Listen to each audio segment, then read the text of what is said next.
conversando com uma freira que me atendera, soube de uma possibilidade. Trabalhar no colégio como funcionária, fazer serviços gerais, de limpeza, ajudar na cozinha, etc. E estudar de graça, mas não teria férias e trabalharia os 7 dias da semana e, nas férias escolares, em período integral, para compensar as horas em que teria aulas. A outra opção era entrar para o convento, ser freira. Foi nesta opção que foquei. Pensei e concluí que poderia tentar a vida religiosa. Mamãe e meus irmãos fizeram de tudo para me fazer mudar de ideia. Me alertaram que não tinha vocação. Minha mãe me arrumou outro emprego, numa creche, porque eu, desde pequena, falava que queria trabalhar cuidando de crianças. Minhas brincadeiras preferidas eram as em que cuidava de várias crianças. Pensei muito se deveria aceitar. Se fosse, realizaria um sonho e poderia continuar estudando à noite. Mas as facilidades que pensei que teria no convento me seduziram. Depois, poderia sair se quisesse.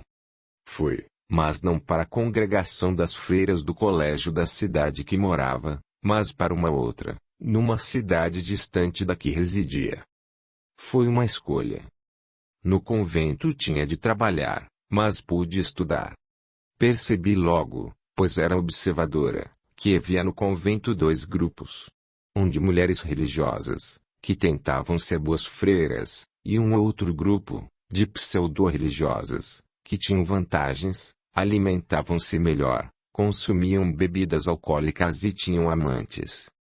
Que escolha, meu Deus! Dei a entender à Madre Superiora que sabia o que o segundo grupo fazia, e ela, no começo, me deu regalias que gostei. Trabalho mais leve, alimentos melhores. Aceitei agradecida.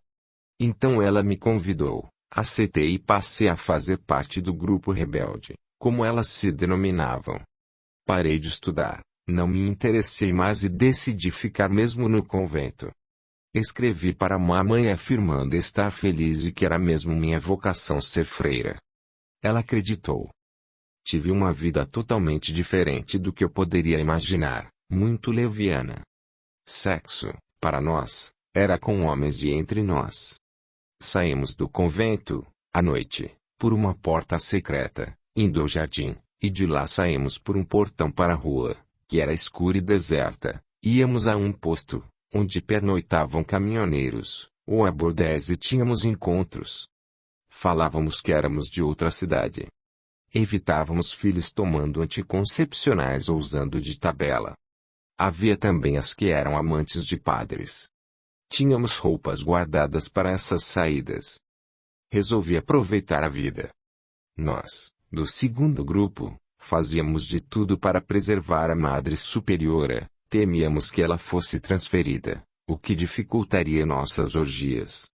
Às vezes pensava que poderia trabalhar com crianças, numa creche, mas repelia esses pensamentos. Minha vida estava muito boa. Escrevia para a família, depois telefonava e fui rareando, eles me eram indiferentes. Porém não esquecia da creche. Queria que esses pensamentos fossem uma tentação. Os repeli e acabei esquecendo. O tempo foi passando, e uma do nosso grupo, do segundo, faleceu, desencanou, e, ao vê-la no caixão, senti a expressão dela de dor e sofrimento. 2 meses depois, esta freira começou a aparecer no convento, seu vulto andava pelos corredores gemendo. Paramos de sair à noite do convento, por este motivo, e também por achar que estávamos velhas. No convento, não havia tantas novatas, noviças. Como dizia a Madre Superiora, mulheres tinham mais o que fazer, e ser religiosas, freiras, não as atraía mais. Ficamos preocupadas e com medo, por vermos o vulto da Madre Clara e ouvir seus lamentos. Quem mais via e ouvia era o grupo das rebeldes. Estávamos com tanto medo que passamos a dormir juntas, 2 ou 3 no mesmo quarto. Não sabíamos o que fazer. Reunimos-nos. Pelo jeito, concluiu a Madre Superiora, estamos agindo errado. Madre Clara morreu e sofre. Não entendo. Se não foi perdoada, Era para estar no inferno. Porém ela confessou, comungou, recebeu a extrema-unção. Era então para estar no céu ou no purgatório. Tenho pensado, opinou Madre Albertina traço. Pecar e receber o perdão pelo simples ato de se confessar não é muito fácil. Fez, confessou e pronto, o céu espera. Onde morei, antes de vir para o convento, num sítio, havia assombrações. Afirmavam que eram almas de defuntos. Sabemos que o demônio pode passar por quem ele quiser, ele pode estar aqui e tomou a aparência de Clara. Mas será que podemos culpar o demônio por tudo? Se Clara e nós agimos errado, a culpa é nossa. Será mesmo que o demônio se interessaria em se passar por Clara somente para nos assustar? Colocar a culpa em outro é tão fácil. Porém o vulto parece sofrer e aí o demônio finge muito bem ou de fato ela sofre. Sinto que é Clara, sua alma está atormentada. Penso também que não adianta pedir ajuda para os padres que nos visitam, eles erram tanto quanto nós. E a Madre Consuelo? Ela é muito certinha e bondosa, lembrou-se Madre Otília. Vamos conversar com ela, decidiu a Madre Superiora. Nós a chamamos, e Madre Consuelo foi, risonha como sempre. Ao ser indagada e opinar sobre o que estava acontecendo, quando foi pedido que desse sua opinião sobre a assombração no convento, ela explicou. Penso que algumas almas, quando o corpo físico morre, podem, por algum motivo, com a permissão de Deus, ficar a vagar normalmente por onde moravam. Gostaria muito, mas muito mesmo, de entender esse fato. Eu somente escutei 2 vezes gemidos, não vi nada. Será que não seria bom conversar com este vulto, e explicar a ele, que pode ser ou não Madre Clara, que o corpo dele morreu? A senhora faria isto? Perguntou a Madre Superiora. Sim, faço, afirmou aquela religiosa do primeiro grupo. Combinamos e fomos eu, Madre Consuelo e Madre Otília ao antigo quarto da Madre Clara e, lá, começamos a orar, a chamá-la para Consuelo conversar com ela. Não esqueço o que ocorreu naquele quarto. Nós a chamamos, e o vulto apareceu, chorando e gemendo. Consuelo, com carinho, esclareceu que ela havia partido, que deveria rogar pelo perdão com arrependimento, pedir clemência a Deus. O vulto chorou mais ainda. Consuelo continuou a falar, a explicar, e o vulto foi se acalmando. De repente, uma luz entrou no quarto, o vulto adormeceu, e a luz o levou. Eu tremia de medo, não somente do vulto, mas do que poderia ocorrer comigo. Não vimos ou ouvimos mais nada.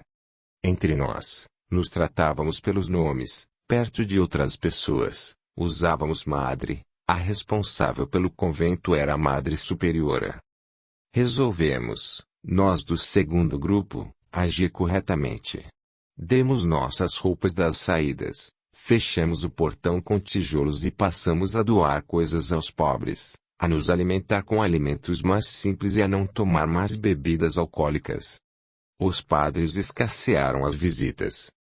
Adoeci, aí senti muito medo da morte. Recebi também perdão pela confissão, comunguei, recebi a extrema-unção, porém não acreditava mais, ou melhor, nunca acreditei que um padre que agia erroneamente pudesse servir de instrumento para perdoar alguém. Pedi perdão a Deus mais por medo.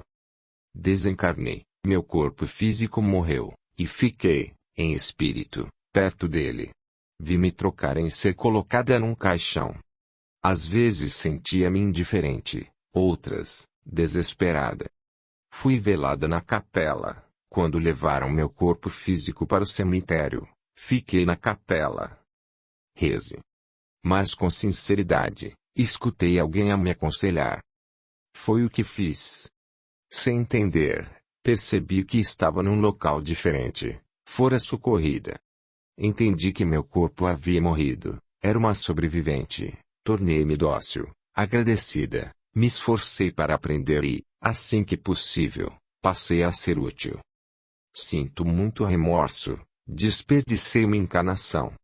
Tenho estudado, trabalhando, mas estou longe de ter a tranquilidade que percebo naqueles que aproveitaram a oportunidade de se melhorar quando encarnados.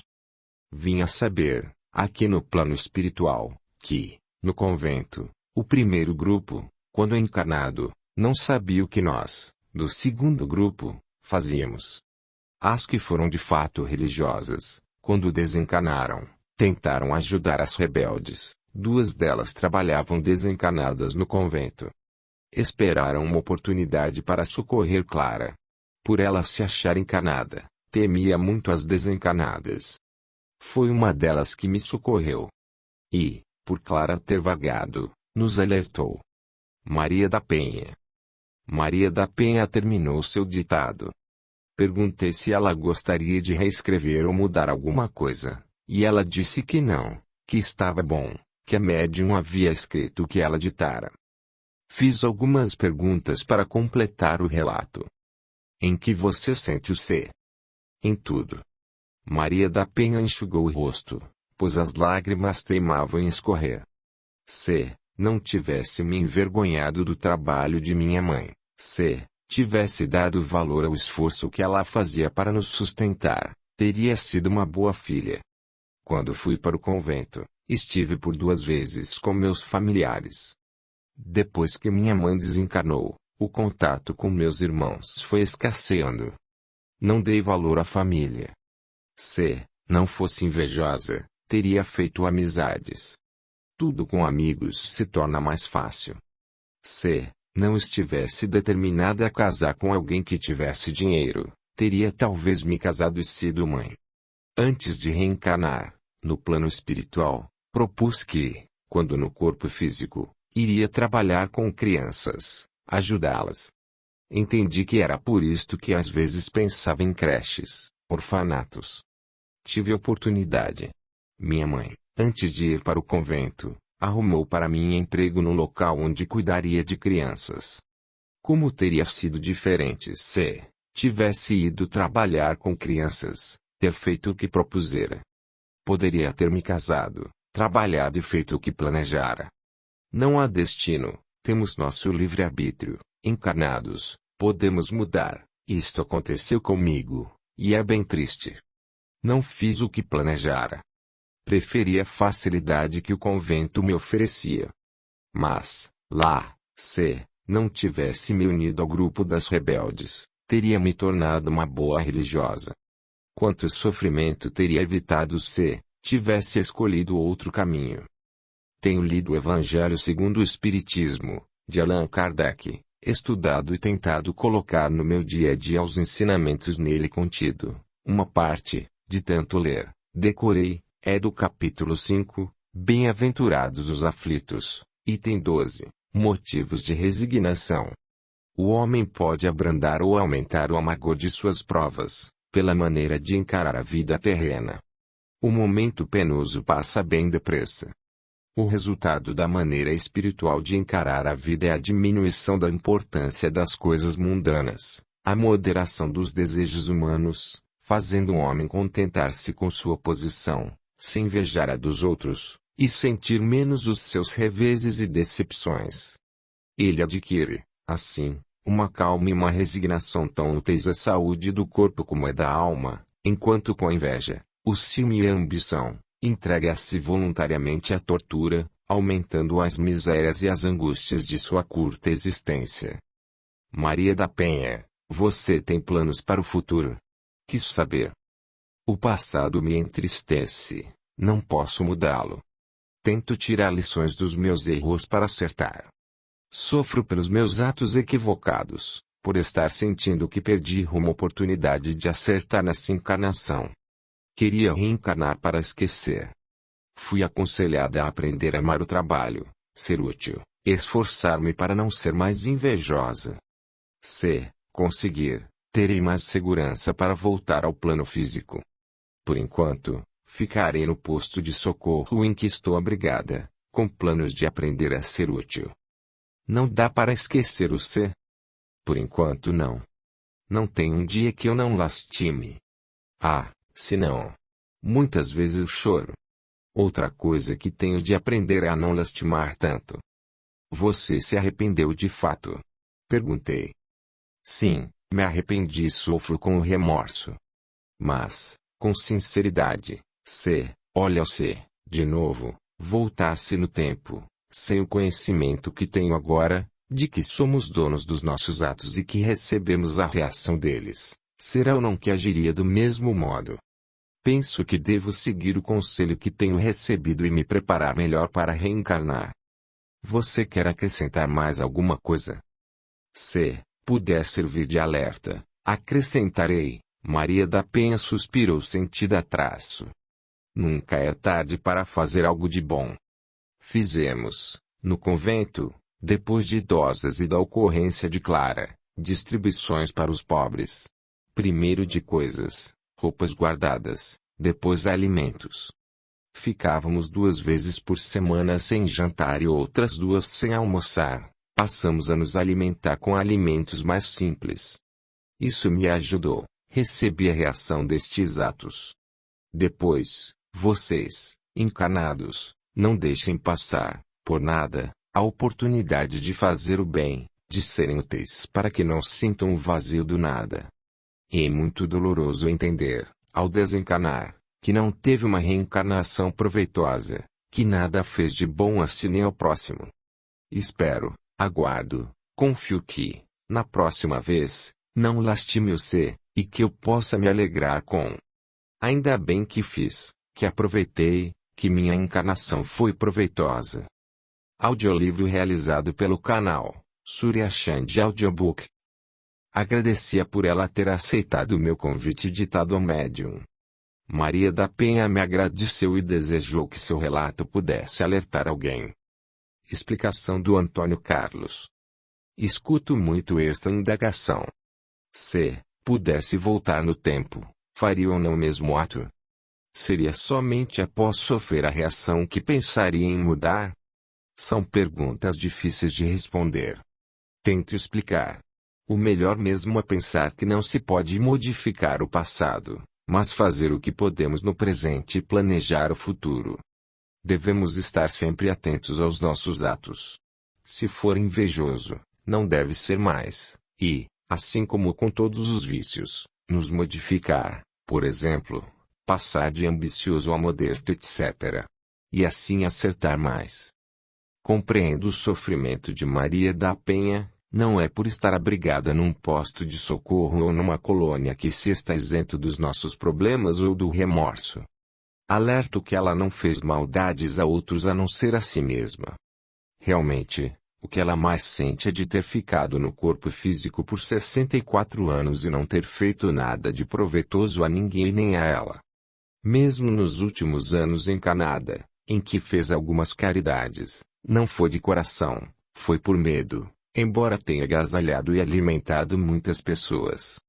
A ação generosa existiu, isso foi levado em conta, tanto que ela foi socorrida quando desencarnou. Isso ocorreu também porque freiras que foram bondosas, realmente religiosas, estavam ali tentando ajudar as rebeldes, como elas mesmas se denominavam. Maria da Penha foi socorrida por uma delas, que a aconselhou a orar e depois a levou para um posto de socorro. Poderia não ter aceito o socorro oferecido e saído, ido vagar. Ficou. Quanto a melhorar, com certeza, Maria da Penha o fará, porque o estudo, o trabalho está modificando para melhor. Ajudar a outros é o melhor remédio para o remorso. Temos nossas lágrimas enxugadas quando enxugamos as de outros. Tenho também escutado muitos ses de remorso por terem voltado ao plano espiritual e não cumprido, não terem feito o que planejaram. Aqui, na espiritualidade, diversos, não todos, desencarnados fazem planos. Muitos reencarnam esperançosos, depois, encarnados, várias coisas acontecem, e os planos ficam para trás. Alguns tentam se defender e enumeram dificuldades. As frustrações existem, sentem a falta de algo, outros acabam depressivos, nem todos os depressivos o são por este motivo, há muitas causas para ter esta reação. Quando desencarnam sentem que perderam a oportunidade e lamentam-se. Ah, se tivesse feito. Complemento. Se não for no momento presente, no período em que estou vivendo, quando poderá ser? O futuro é tão incerto. Aproveitemos para realizar o que temos de fazer, o que tem de ser feito, agora. Se o que me cabe fazer, eu não fizer, quem o fará? Não posso deixar para outros as tarefas que tenho de executar. Quem poderá fazer por mim o que me cabe? Capítulo 7. O C, de Luiz. Cresci num sítio, meu pai se casara pela segunda vez e, com minha mãe, teve somente eu. Não tive contato com meus outros irmãos, filhos do meu pai. Eles não gostaram de o pai ter se casado novamente nem de minha genitora. Sempre fui irresponsável, isto que minha mãe dizia, mas eu me achava otimista. Conosco, no sítio, morava uma irmã de minha mãe que era viúva, a Maria, e seu filho José, que era 4 anos mais velho do que eu. Éramos muito amigos. José era tímido, parecia mais novo, éramos como irmãos. Meu pai também era irresponsável, mas ele dizia ser sonhador. Vivíamos bem, eram mamãe e Maria que trabalhavam muito. Para mim tudo estava certo ou daria certo. Não via problema em nada. Na escola, se tirava uma nota baixa, com certeza, na próxima, seria alta, ou era para eu sentir o gosto diferente de ter uma nota baixa. Doenças eram porque tinha de tê-las, se morria alguém, era para viver melhor no céu. De fato, não ficava triste. Estava com 18 anos quando minha mãe desencarnou. Ela estava se queixando de dores, para mim, era porque, com mais idade, o corpo sentia. Amava minha mãe e senti me separar dela.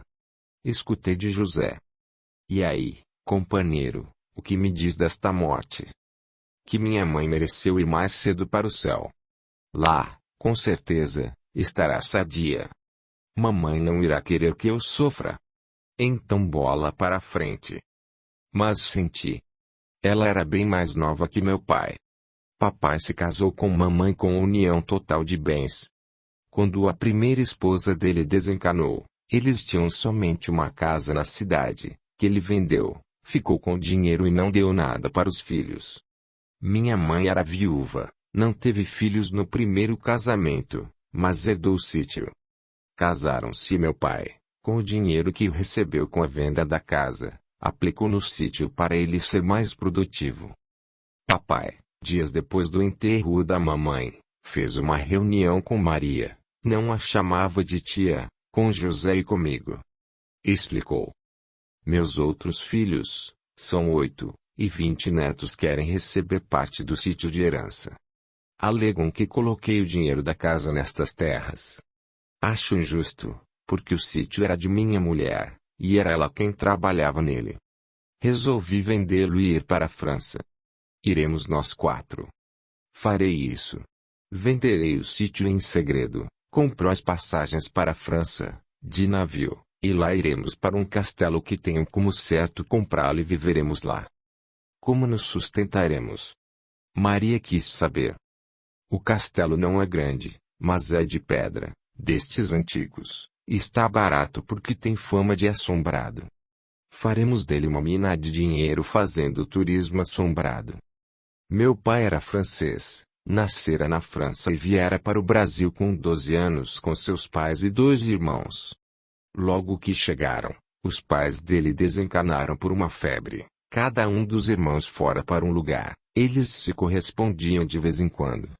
Papai não ligava para seus irmãos, mas amava a França e sempre alimentou o desejo de voltar para lá. Falou com entusiasmo e nos contagiou. Ele me ensinou a falar e escrever em francês, e José também aprendeu muitas coisas.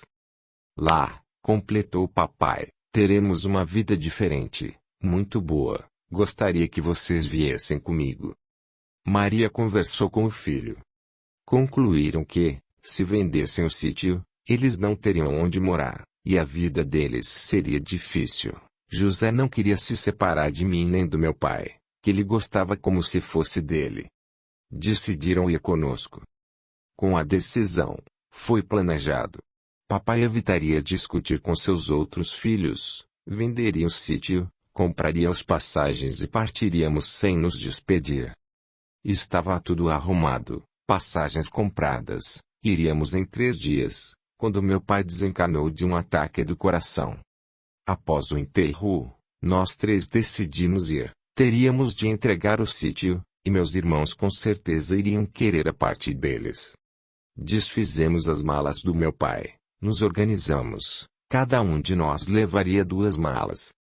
Fui a cavalo até a casa do senhor que comprara o sítio, entreguei as chaves e pedi para ele pegar a charrete na estrada. Papai vendeu com tudo, até com os móveis. Eram 18 horas, fomos para a estrada. O ônibus passava às 20 horas. Fomos à cidade vizinha, de lá para uma outra, e aí fomos para aquela em que pegaríamos o navio. Ficamos numa pensão, onde pernoitamos. Consegui vender a passagem de meu pai. Quando ele comprou, ficaríamos ele e eu numa cabine, Maria e José em outra. Agora iríamos ficar nós 3 em uma cabine. Partimos. Com certeza, quando meus irmãos soubessem que meu pai vendera o sítio, estaríamos longe. Maria enjoou no começo, mas depois tudo bem. Foi uma viagem desconfortável, mas tentei animá-los. No segundo dia, encontrei no navio um homem, um francês. Paguei para ele nos dar aulas de francês. Era meu pai que falava bem o idioma. Aprendemos com ele a falar e escrever corretamente, Maria. Somente a falar. Chegamos. Para ir à cidade do castelo, tivemos de viajar de trem, depois de ônibus. Chegamos a uma pequena cidade. Por informações, 30 minutos depois, encontramos com a pessoa de quem meu pai afirmara ter comprado o castelo. De fato ele dera a entrada, para pagar o restante, foi quase todo o nosso dinheiro. Como papai comprara a propriedade no nome dele, eu me passei por ele, ainda bem que levei todos os documentos do meu genitor. Ao chegar ao castelo, Maria chorou. Meu Deus, como morar aqui? Maria, dará certo, nos acostumaremos. Vamos limpá-lo, arrumá-lo, anemia.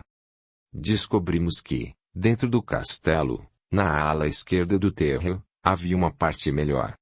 Instalamo-nos lá, tinha uma sala grande. Um quarto, banheiro e cozinha. Maria e José dormiam no quarto, eu, na sala. Pegamos tudo que estava em melhor estado e levamos para lá. Depois de arrumado, ficou habitável. Organizamos os outros cômodos do castelo. A propriedade tinha um pequeno jardim na frente, com umas árvores e poucas flores. A construção era robusta, de pedras, portas pesadas, algumas de madeira e outras de ferro, tinha o térreo, um andar, era um sobrado, e, após outro, havia somente uma pequena torre. Resolvemos que a parte que usávamos para morar seria privativa. Vamos deixar o jardim sombrio, determinei. No fundo, fizemos uma horta. Quando achamos que tudo estava organizado, decidi. Agora vamos anunciar que o castelo é assombrado. Ele é ou não é? Maria duvidava. Desde que chegáramos, escutávamos bater em portas, mas elas continuavam fechadas. Escutávamos objetos caírem, mas não caíam. José já tinha visto vultos. Maria não tinha certeza se vira ou não, eu não vi nada. Pensei, concluí e disse aos 2. Tem que dar certo. Não será fácil vender este castelo, que tem somente um pequeno jardim e um quintal. Nosso dinheiro é pouco. Mesmo se eu vender o castelo, talvez o dinheiro não dê para voltarmos ao Brasil. E se voltarmos, o que iremos fazer lá? Vamos ficar e fazer o que planejamos. O castelo terá uma história de mortes, traições e suicídio. José vestirá roupas esquisitas, ficará na porta, receberá os turistas e os acompanhará pelo castelo contando a história. Maria ficará escondida no vão da porta da biblioteca e, de lá, bem escondida, quando os visitantes passarem, puxará o fio de nylon e fará a cortina mexer. Depois ela sobe no andar de cima e arrasta uma corrente.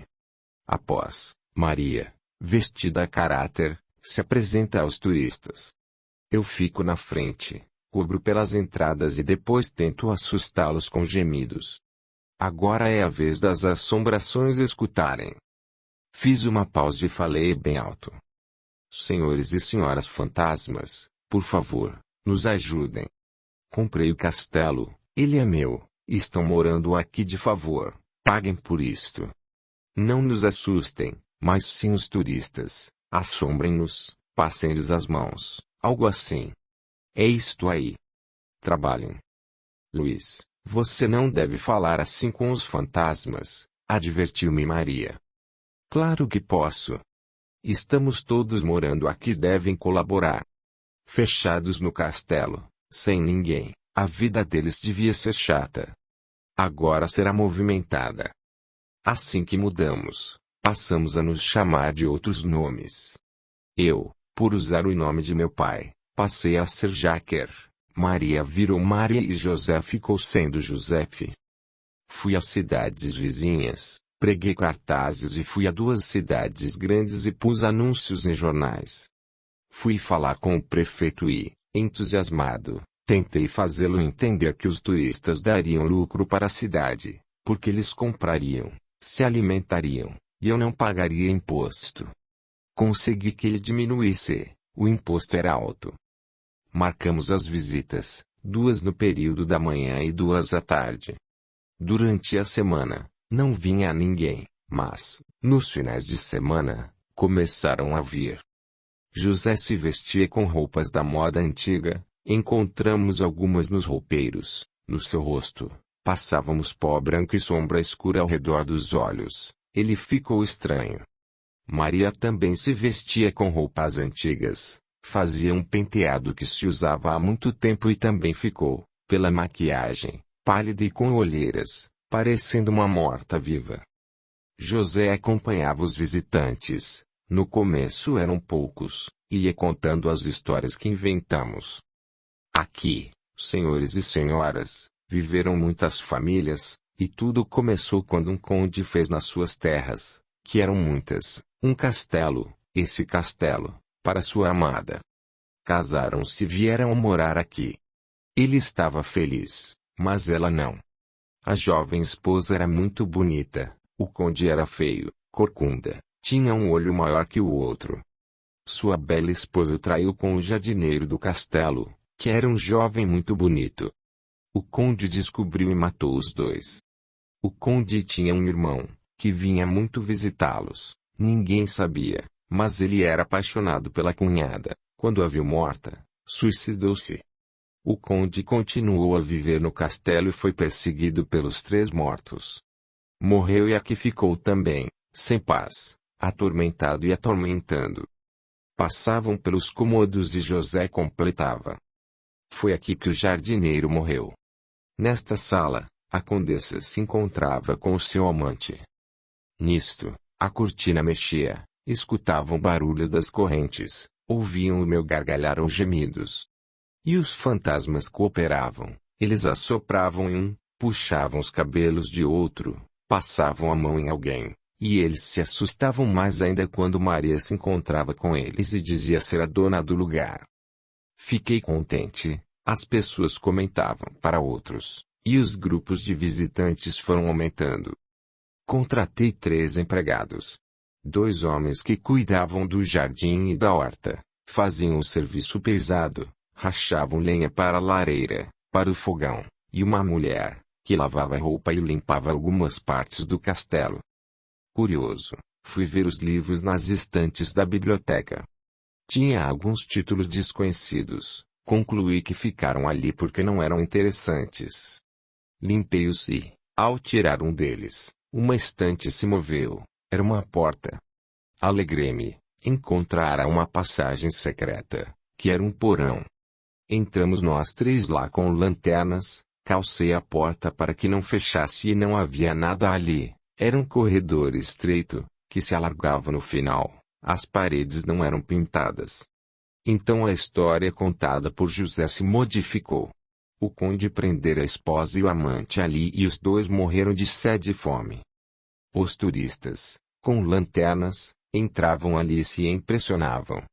Tomávamos o cuidado de contar quantos entravam e saíam e de deixar a porta aberta e calçada, com o receio de que ficasse alguém preso ali. José e eu saímos pelas cidades por perto, tínhamos encontros com mulheres, mas não namorávamos. Resolvemos não nos casar, não nos envolver com mulheres e não confiar a ninguém que forjávamos os fenômenos. Luiz, José estava preocupado. Estamos de fato bem. Não trabalhamos pesado, vivemos confortáveis, alimentamo-nos com bons alimentos e curtimos a vida. Será que é justo nem tentar saber quem são esses fantasmas?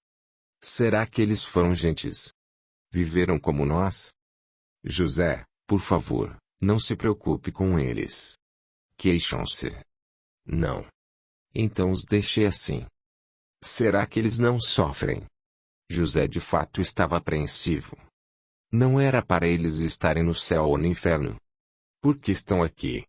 Vejo sempre um vulto de uma moça chorando. A chorona. Fale mais dela. É a Condessa. Lembre-se de que inventamos esta história. Para nós é verdadeira, afirmei. José, o que você quer fazer? Nós não prendemos esses fantasmas. Eles vivem aqui e têm de cooperar com o lugar em que moram. Fui para a biblioteca, abri todos os livros para limpá-los e... surpresa!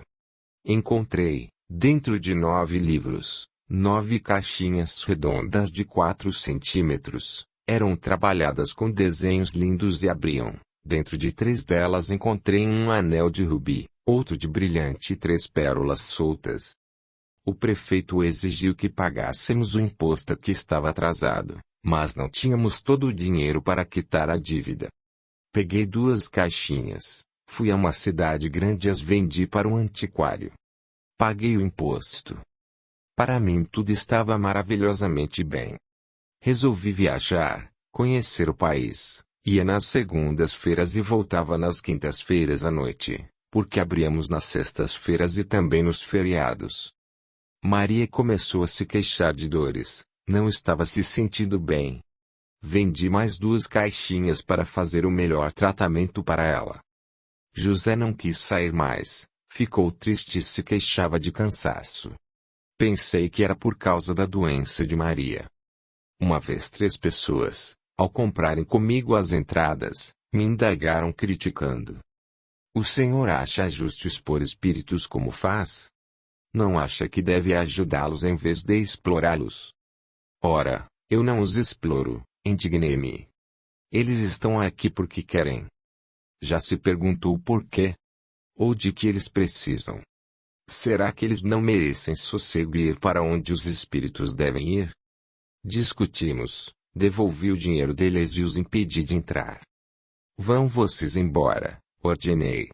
Se querem fantasmas, vão procurar em outro lugar. Deixem os meus comigo. Estão bem aqui. E assim foram se passando os anos.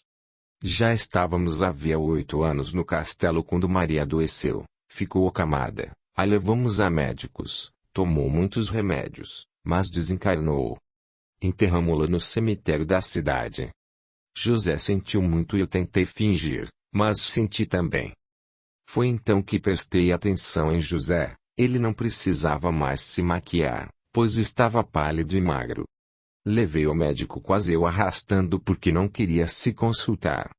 O diagnóstico foi que estava anêmico. Sem Maria, não conseguíamos mexer a cortina nem arrastar as correntes. Os visitantes já não gostavam tanto das visitas.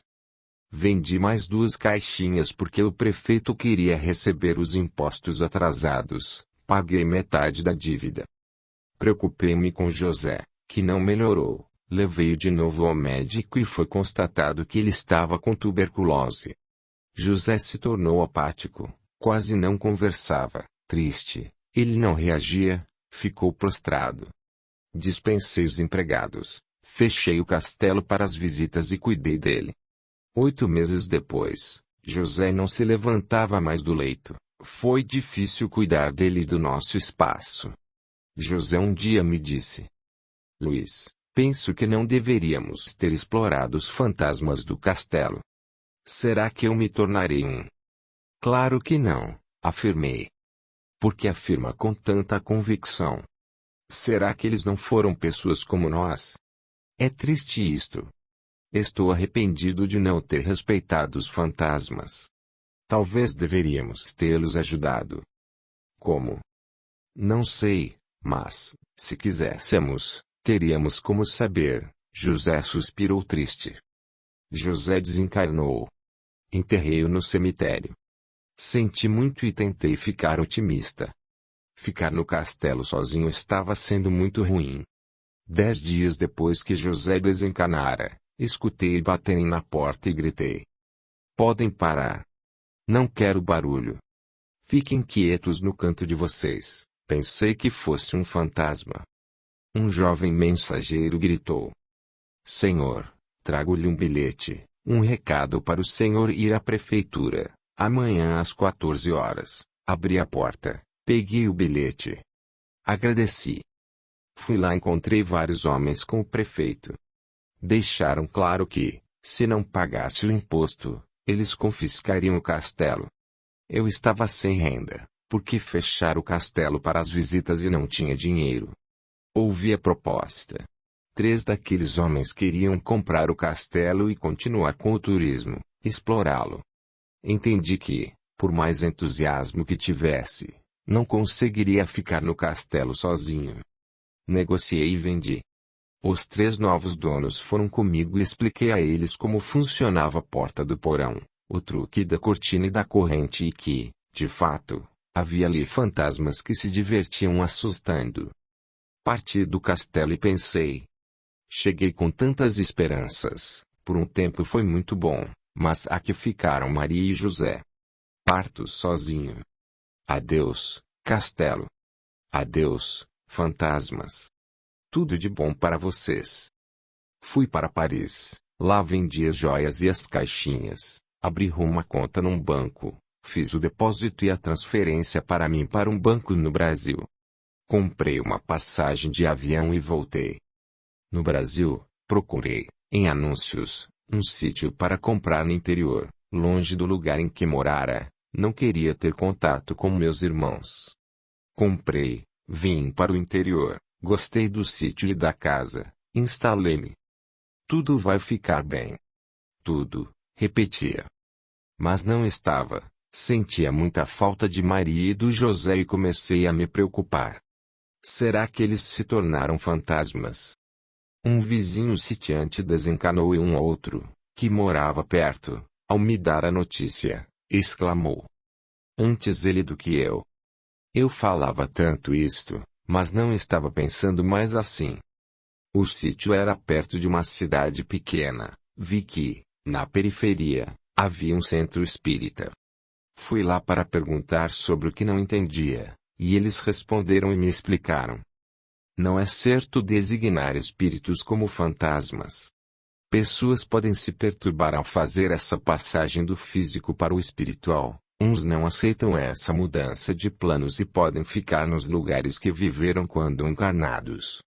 Se eles encontram entre os encarnados pessoas médiuns, podem usar da energia delas para fazer barulhos, tornarem-se visíveis. Fui convidado para assistir uma palestra. Fui e gostei. O orador falou de Jesus. Quando terminou, uma senhora aproximou-se de mim e disse que um espírito queria falar comigo. Hesitei, mas, curioso, a acompanhei e entramos em outra sala. Outra mulher, que ali estava sentada, ao me ver, exclamou. Jaquer. Assustei-me, sentei-me, prestei atenção, e ela continuou a falar. Muitas coisas não sabíamos. E você não sabe. Agimos como irresponsáveis, não dando valor nem sendo caridosos com os moradores desencarnados que conviviam conosco. Eu fui médium, e eles sugaram minhas energias. Tornei-me frágil, doente, por este motivo. Foi o preço que paguei. Não os respeitamos. Maria está bem, num local bonito, com sua mãe. Elas me ajudaram. E eu queria alertá-lo de que devemos respeitar os mortos da carne, os que estão vivos em espírito. Deixo um abraço. Vou embora. A mulher se calou. Eu saí do lugar e me encabulei. Como era possível não falar a ninguém que estivera na França? Ela, a mulher, me chamara como eu era chamado lá. Como pode ela ter falado tudo aquilo? Com certeza fora mesmo José. 2 dias depois, no horário que sabia que eles se reuniam, voltei, pedi desculpas por ter saído como fizera, expliquei que ficara impressionado e agradeci. Fiz perguntas, que eles responderam, e me prestaram livros para ler. Passei a ir lá de vez em quando. Estava com problemas, o sítio teria de ser produtivo, e, para isto, teria de trabalhar. Logo meu dinheiro acabaria. Resolvi arrumar um emprego. Assim, me tornei professor de francês numa escola de línguas na cidade. Continuei a morar no sítio e ia para o trabalho de bicicleta. Meu otimismo voltou, porém não era mais irresponsável. Namorei uma moça, professora, pensei até em me casar, mas ela desistiu. Pensei muito, estava sozinha e quis ter amigos, esforcei-me para fazer amizades, fiz alguns amigos. Se eu morrer ou, como o grupo espírita afirma, desencanar, será que me tornarei um fantasma? Se eu me tornar uma assombração, será bem feito. Passei então a ir mais vezes ao centro espírita. Desencanei na minha casa no sítio. Senti-me mal durante a noite, levantei-me para tomar água, caí, fiquei ali no chão da sala caído, com dores, sem conseguir me mexer, senti por não ter ninguém para me ajudar. Sabia que não adiantaria gritar. Perturbei-me quando comecei a sentir o cheiro ruim. Como não fui à escola para dar aulas, não faltava um professor, meu colega, preocupou-se, resolveu ir à minha casa no sítio para ver o que acontecerá e me encontrou morto. A polícia foi chamada, o médico legista constatou que estava morto havia 5 dias. Nesses dias em que ali fiquei, me senti muito confuso. Dormia, acordava, tentava me levantar, cansava-me pelo esforço e dormia de novo. Quando pegaram meu corpo e colocaram no caixão, senti que fui puxado.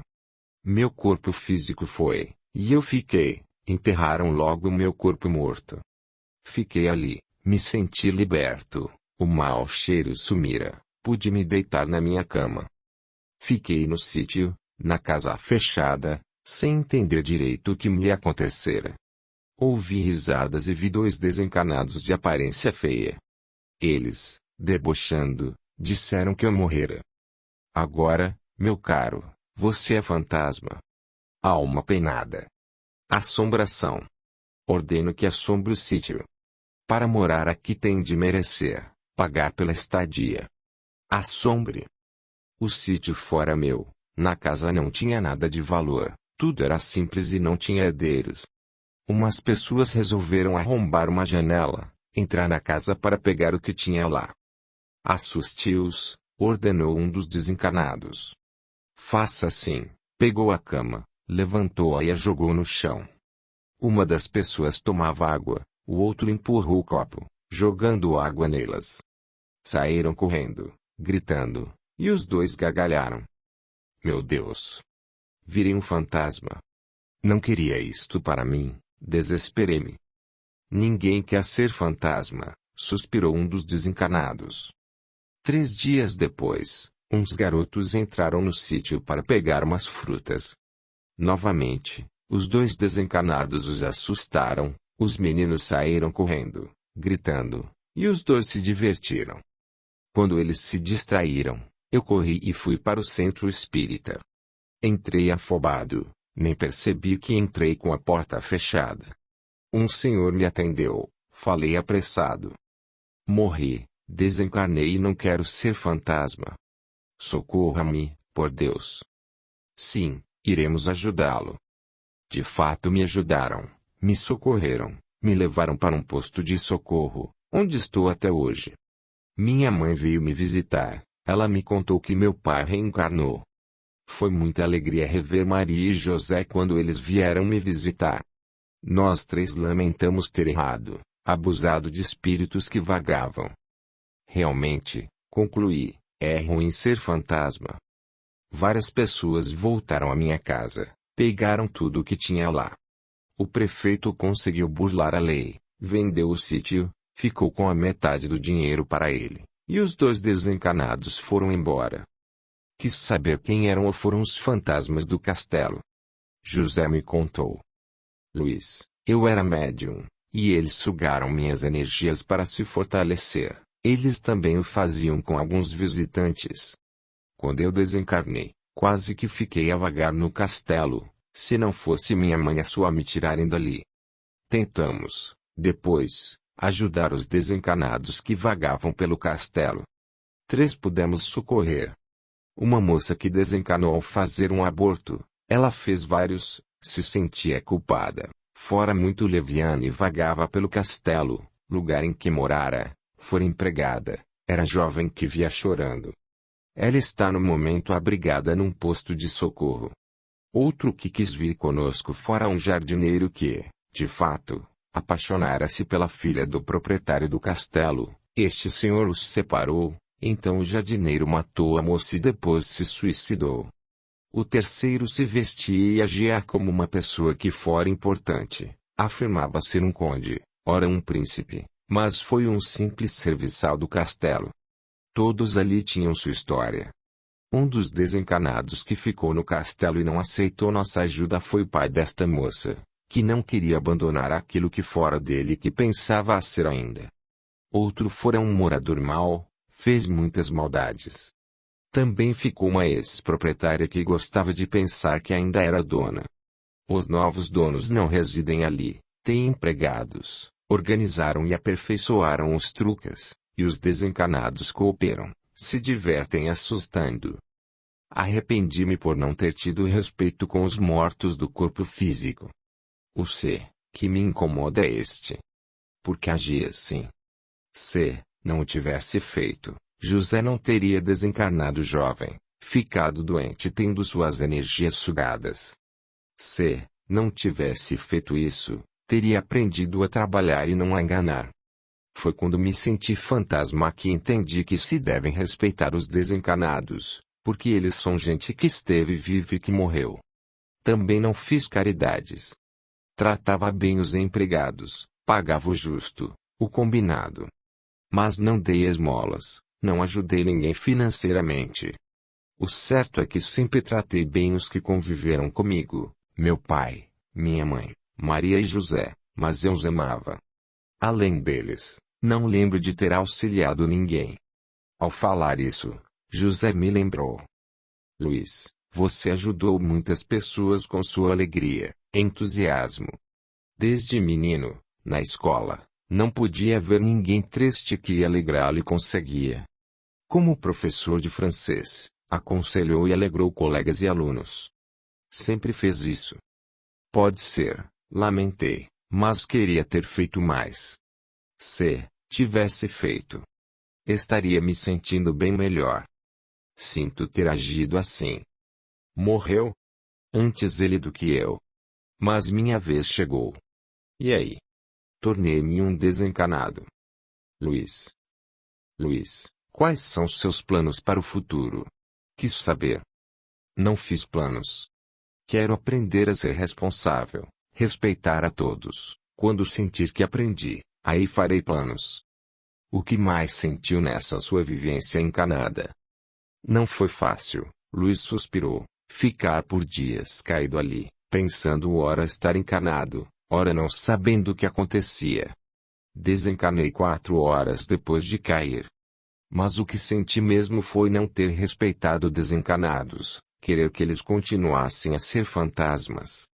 De fato, este ato é o C, que sinto. Agradeço por ter nos contado sua história. Eu que agradeço. Também tem uma coisa. Se não tivesse sido assim, não estaria aqui relatando, Luiz riu. Realmente. Mas poderia estar tranquilo na turma do ainda bem. Se tivesse respeitado, tentado aprender. Compreendo, interrompeu Luiz. O senhor tem razão. Não quero ser fantasma nem explorar aqueles que vagam. Vou aprender para ajudá-los. Onde tiver assombrações, Irei lá para orientá-los. Até logo a todos. Explicação do Antônio Carlos. Os dois desencanados que estavam na casa, no sítio, iam lá de vez em quando e já tinham escutado Luiz pensar no que fizera. Ele, por se arrepender, temia desencanar e se tornar um fantasma. Os dois exploravam isto. É certo recebermos as reações que precisamos para um aprendizado. Os dois fizeram com Luiz o que ele temia e pensava ser merecido. Se, caído, Luiz tivesse pedido ajuda, orado, teria sido socorrido. Ele, depois, agiu com sabedoria, foi aonde podia ser auxiliado. No centro espírita que ia de vez em quando. Infelizmente, muitas vezes somente entendemos o outro quando passamos o que ele passou ou passa. Muitos desencanados vagam. Normalmente por onde viveram encarnados e até onde gostariam de ter vivido. Infelizmente alguns se sentem presos ao que julgavam ser ou ao que gostariam de ter sido. Ser pessimista é muito ruim, sofre-se esperando sempre o pior e normalmente faz-se sofrer aqueles com quem se convive. Ao ser otimista exageradamente, quase sempre se vive fora da realidade e é perigoso tornar-se responsável. O difícil caminho do meio. Saber equilibrar todas as situações, ocasiões, nos problemas da vida. O melhor é ser otimista, mas não a ponto de não ver as dificuldades e resolvê-las. Estar no caminho do meio é ver os problemas, resolver os que podem ser resolvidos, aceitar os que não nos cabem resolver, ver as pessoas como elas são e amá-las como são. José pode ter abreviado seu tempo encarnado porque não lutou pela vida, desinteressou-se dela. Realmente, ao serem vampirizados, ao terem as energias sugadas, encarnados se sentem doentes e fracos, o que pode agravar doenças pré-existentes. Dificilmente um encarnado desencarna por ser vampirizado. Muitas pessoas não gostam de pensar que irão desencarnar, acham que é pessimismo pensar na morte. Mas ela existe, o corpo físico para suas funções. Por que não pensar na desencarnação, no que ocorrerá quando acontecer? Podemos entender essa mudança de plano e não ficar vagando. É consolador pensar que podemos rogar por auxílio e aceitar o socorro. O antes ele do que eu. Chega o dia do eu. Então, por favor, não esteja como fantasma, não vague, não corra o risco e aceite a mudança de plano. Ao se defrontar com um desencarnado que vaga, tente auxiliá-lo com orações e, se possível, encaminhá-lo para um centro espírita para receber orientação, uma ajuda. Porque se fosse você que estivesse como fantasma, a vagar, seria com certeza o que gostaria que fizessem a você, oferecer ajuda. A todos, os que agora estão lendo este relato, desejo uma boa mudança de plano. Capítulo 8. O C, de Magali.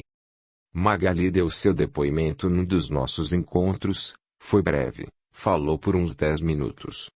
Depois conversei com ela e a convidei para vir ditar a médium, mas recusou. Pedi para escrever e me dar seus escritos, mas disse que não era boa em redação. Querendo ter no livro este C, propus que eu escrevesse, então ela novamente ditou e, como dissertou, falou pouca coisa. Resolvi fazer perguntas e, aí, fluiu. Fiz primeiro o relato dela e, após, as perguntas com as respostas de Magali. Nasci numa família unida, de classe média, e fui criada juntamente com um irmão e 2 irmãs, com carinho. Meu ser, é porque sempre coloquei a culpa de meus atos equivocados em outras pessoas. Era nos meus irmãos, primos, amigos, namorados, depois no marido, cheguei a fazê-lo até com filhos. Descobri depois que podia pôr a culpa no demônio e nos obsessores. Tudo de ruim que me acontecia era alguém o culpado e, pior, sempre culpava alguém pelos meus atos, atitudes erradas. Claro que não deu certo, o marido se cansou, separamo-nos, me deixou com 3 filhos, e arrumei um namorado, que também não me suportou. E fui bonita, tinha bom gosto para me vestir. Meus filhos também. cansados, saíram de casa. Arrumei um companheiro e fomos morar juntos. Deste, eu gostei, amava-o. Ele muitas vezes tentou me alertar. Nesta época os culpados eram os obsessores. Ele, para me ajudar, foi comigo a um centro espírita. Lá, as pessoas que trabalhavam tentaram me orientar, explicar que eu não era obsediada, porém que poderia, pelas minhas atitudes, atrair, para perto de mim, desencarnados mal-intencionados. Ele também não me aguentou e nos separamos. Desta vez eu sofri e culpei muita gente, até o dirigente do centro espírita e alguns médiuns. Pelas confusões que fiz, afastei de mim meus irmãos, filhos, nora e genros. Fiquei sozinha, adoeci, e ninguém acreditou nas minhas queixas, nem os vizinhos, que, por ter feito intrigas, fofocas, não gostavam de mim. Senti-me mal de madrugada, me arrumei, chamei a ambulância e fui para o hospital. Era grave, fiquei internada, piorei, fui para a UTI e desencarnei. Fiquei vagando, primeiro pela minha casa. Quando meus filhos tiraram tudo de lá, ela ficou vazia. Escutei que a haviam vendido e que logo outras pessoas iriam morar lá. Me desesperei. Vi homens fazendo reforma. Saí, fui peregrinar nas casas de meus filhos e irmãos. Fui parar no umbral. Sofri muito e aí comecei a lamentar. Se não tivesse culpado outras pessoas, se não tivesse agido assim. E agora me pergunto. Se não fosse assim, como seria? Estou muito triste e tenho muito o que pensar. Magali. Audiolivro realizado pelo canal Surya Chand Audiobook. Magali, conte a primeira vez que você colocou a culpa em alguém. Pedi. Estava com 9 anos. Fomos, meus pais, 2 tios e tias com primos, passar 2 semanas de férias numa casa alugada perto de um lago. Tudo estava maravilhoso, brincávamos muito. Um caseiro chamava nossa atenção. Entendo agora que fazíamos coisas indevidas e éramos repreendidos. Coisas como: não peguem frutos verdes, não joguem pedras nos pássaros, não subam nesta árvore, etc. Resolvemos fazer algo para ele em represália. Este caseiro tinha uma canoa que usava para atravessar o lago. Nós a furamos e ficamos brincando como se nada tivesse acontecido.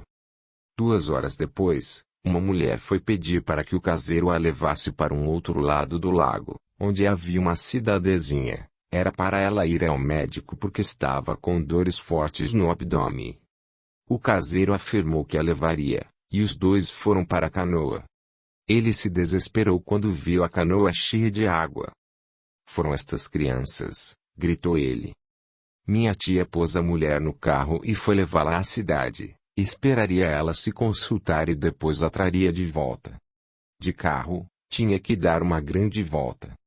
Neste tempo, possuir carro, automóvel, era raro. Meu tio tinha e também meu pai.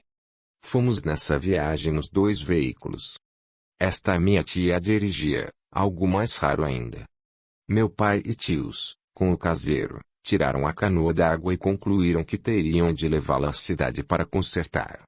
Meu tio a levou. Colocaram-no em cima do cavalete com rodas e presa ao carro. Nós, crianças, ficamos com medo e quietas. O fato aborreceu os adultos, e eles resolveram que depois, todos juntos, decidiriam o que fazer. Minha tia chegou cansada, não almoçara, meu tio também demorou, mas trouxe a canoa consertada. Primeiro nos fizeram pedir desculpas ao caseiro. Pedimos. Ele nos desculpou e nos repreendeu. Isto não se faz, garotos. Uso a canoa para fazer coisas úteis. Se não levasse aquela mulher à cidade, ela poderia até morrer. Ela é minha vizinha e tem 7 filhos. Reunimos-nos, os adultos e as crianças, na sala. Quero uma explicação. Minha tia estava brava. Vocês perceberam o que fizeram? O caseiro tem somente a canoa como meio de transporte e ele ajuda as pessoas que moram por aqui. Tivemos gastos extras. Para ir à cidade, Dá-se uma volta grande.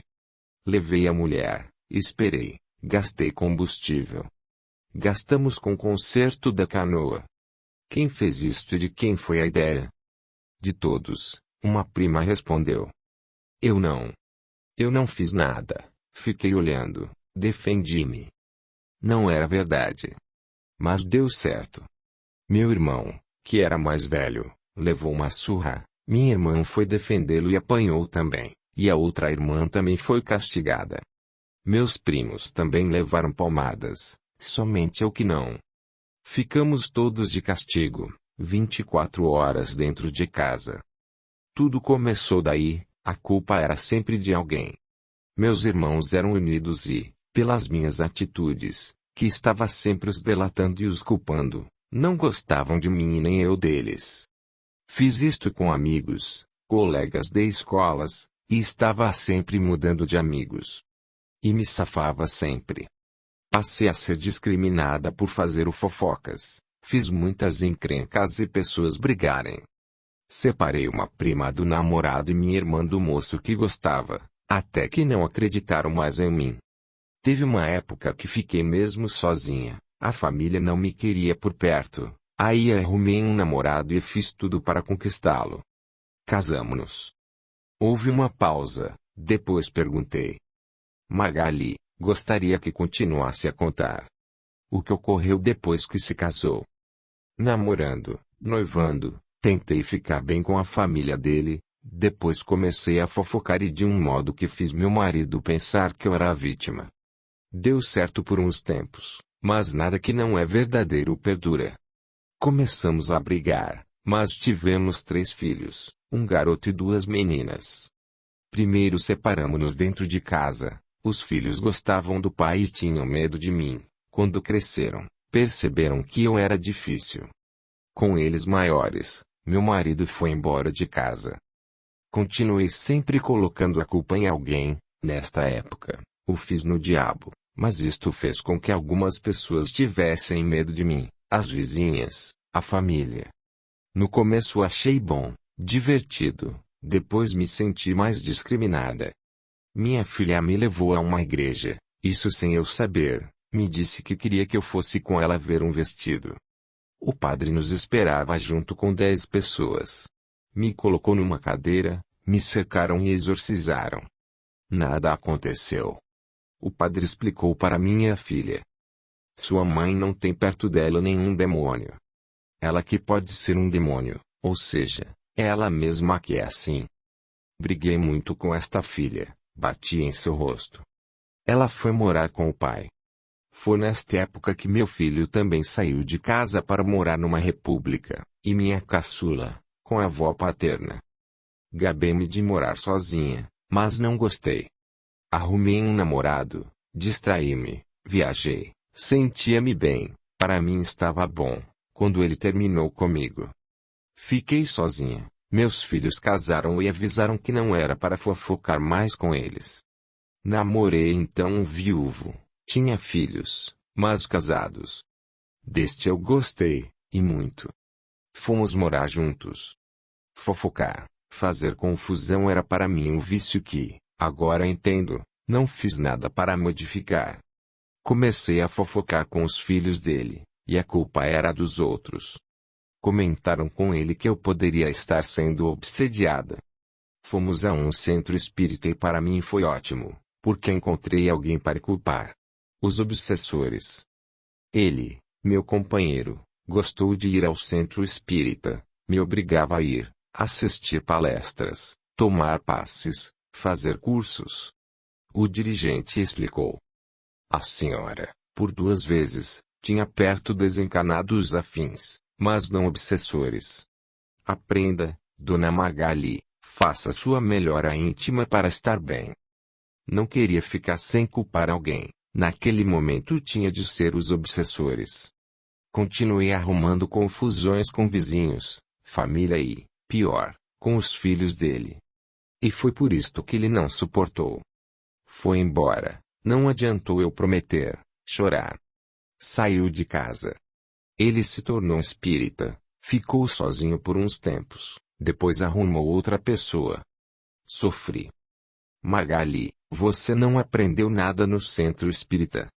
Depois que se separou deste senhor, não voltou mais à casa espírita. Quis saber. Nesse que ele frequentava, após nos separarmos, fui uma vez somente. Depois dos passes, quando a maioria das pessoas saiu, xinguei o dirigente e uns médiuns. Disse que não receberam a ajuda que pedira, que eles eram pessoas más, etc. Escutaram calados. Depois o dirigente, com calma, tentou me explicar e também me deu uma lição.